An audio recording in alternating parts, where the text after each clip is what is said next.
Leprechaun is directed and written by Mark Jones, and it's most notably starring Jennifer Aniston as Tori and Warwick Davis as Leprechaun himself. And this film is a mess. It was practically made for a bad movie review series.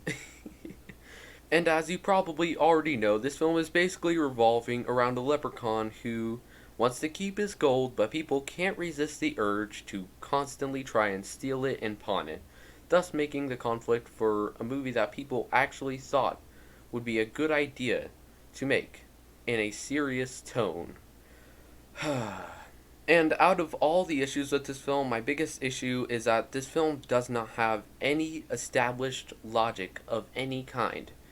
And the screenplay writer behind this clearly does not understand how stupid of a concept this is, and he doesn't know how to be self-aware or clever with it in any way, so he just fills in the screenplay with every horror movie and slasher movie cliche imaginable, and a bunch of terrible jump scares. And most of this cast didn't understand how stupid of a concept this was either, and they tried way too hard to be serious.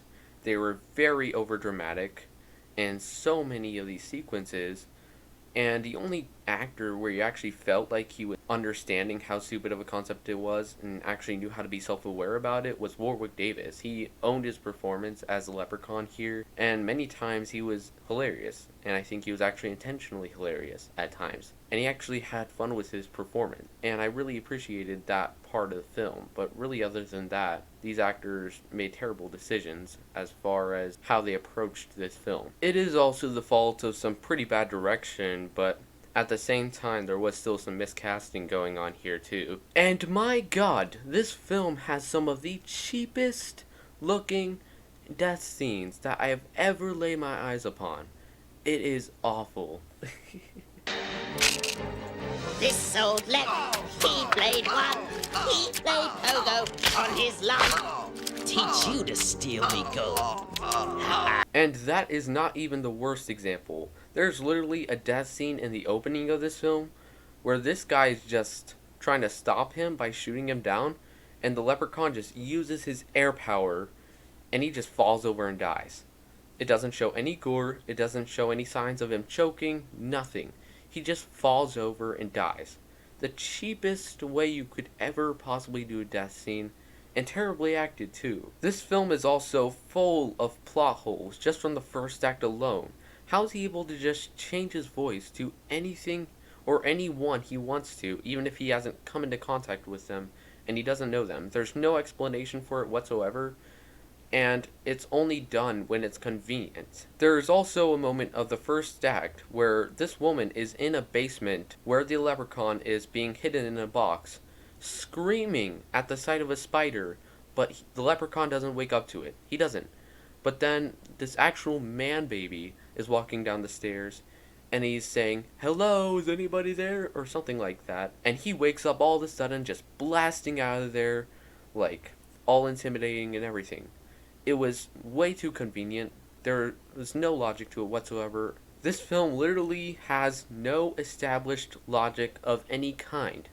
It's only what is convenient to the leprechaun at that exact moment.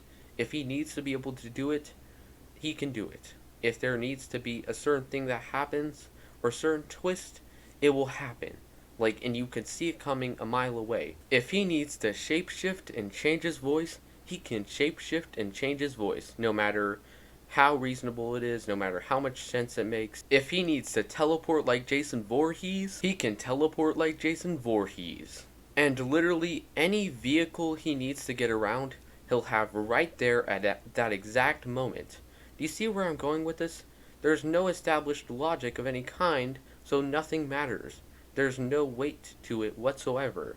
And that's why it's impossible to take this film seriously, among many other reasons. I also can't stand the character of Ozzy and how cliched he is as a character, and how lazily he's written. He's literally the character that has to know everything, so he can give exposition in the first act, and he also has to have this mental handicap where no one believes him, no one thinks what he's saying is serious, so that everyone else is completely oblivious to it. Go with me. We gotta get to the end of the rainbow. There's always a pot of gold. It would have been much better if all of the characters were oblivious to what was happening, and in general, the things that were happening were more of a surprise rather than having someone who was already there who knew everything and was giving exposition and was trying to propel the plot forward.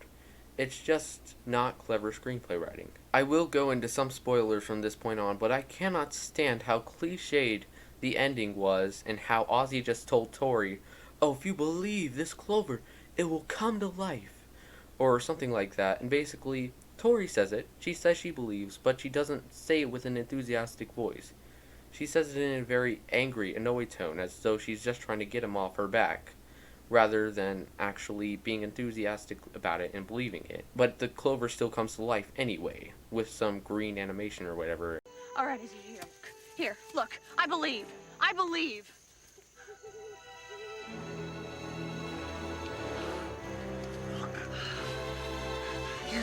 You found one. I told you. I told you. There are a lot of aspects of this film that are also very, very unoriginal, and they get very obvious about it. There are literally scenes that are stolen from Child's Play.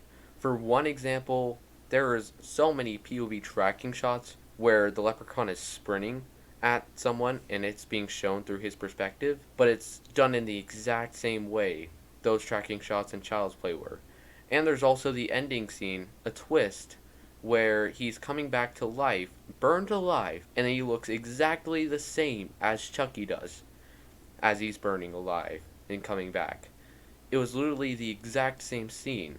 There's no originality to it, and they get so obvious about it. It's very frustrating. This was actually a fairly original concept, but it feels like the screenplay writer was looking for every obvious way imaginable to be unoriginal, and to bring in every horror movie cliche imaginable too. I actually find the sequels like Leprechaun in the Hood and Leprechaun in Space to be so much more watchable and enjoyable purely because at that point they were in their straight to DVD phase. They had nothing left to lose, so they just said, let's be funny about this, let's be self-aware here.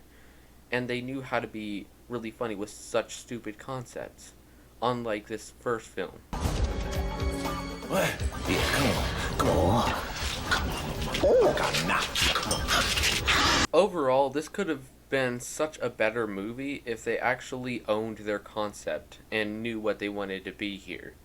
But other than that, I really hope you enjoyed this review. Be sure to like, comment, and subscribe if you want to see more, and I will see you in the next video.